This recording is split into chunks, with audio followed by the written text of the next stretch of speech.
నిన్నటి current affairs లోని చివరి ప్రశ్నకు సమాధానం. కల్చరల్ క్యాపిటల్ ఆఫ్ ఇండియా అని ఏ నగరాన్ని పిలుస్తారు? కోల్కతాను కల్చరల్ క్యాపిటల్ ఆఫ్ ఇండియా అని పిలుస్తారు. ఈ నగరానికి ఉన్న చారిత్రక, సాహిత్య, కళాత్మక, సాంస్కృతిక ప్రాధాన్యత వల్ల ఈ పేరు వచ్చింది. కోల్కతాను సిటీ ఆఫ్ జాయ్ అని కూడా పిలుస్తారు. ఇక మొదటిది, న్యూఢిల్లీలో Rising North East Investor Summit 2025. ప్రధానమంత్రి నరేంద్ర మోదీ న్యూఢిల్లీలోని భారత్ మండపంలో Rising North East Investor Summit 2025ను ప్రారంభించారు. 2 రోజుల పాటు జరిగే ఈ శిఖరాగ్ర సమావేశంలో పర్యాటకం, టెక్స్టైల్స్, ఫుడ్ ప్రాసెసింగ్, ఎనర్జీ వంటి కీలక రంగాలలో పెట్టుబడి అవకాశాల గురించి చర్చించారు. ఇక రెండవది, హైదరాబాద్ లో వింగ్స్ ఇండియా 2026.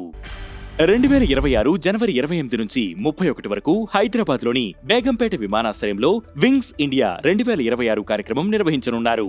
పౌర విమానయాన మంత్రిత్వ శాఖ, భారత విమానయాన authority, federation of Indian chamber of commerce and industry సంయుక్తంగా ఈ కార్యక్రమాన్ని నిర్వహిస్తున్నాయి.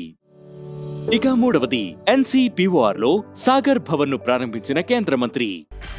మే 22న కేంద్ర మంత్రి డాక్టర్ జితేంద్ర సింగ్ గోవాలోని National Centre for Polar and Ocean Research లో సాగర్ భవన్, ధృవ భవన్ ను ప్రారంభించారు.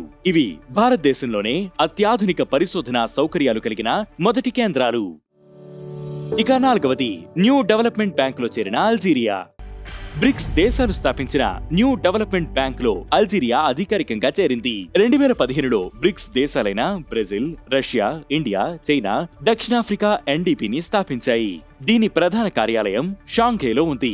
ప్రస్తుతం బ్రెజిల్ దీనికి అధ్యక్షత వహిస్తుంది. అధ్యక్ష, ఉపాధ్యక్ష పదవులు మారుతూ ఉంటాయి. ఇక ఐదవది, యశోదా ఏఐని ప్రారంభించిన NCW. జాతీయ మహిళా కమిషన్ బరేలీలోని మహాత్మా జ్యోతిబా ఫూలే రోహిల్ఖండ్ విశ్వవిద్యాలయంలో యశోదా ఏఐని ప్రారంభించింది.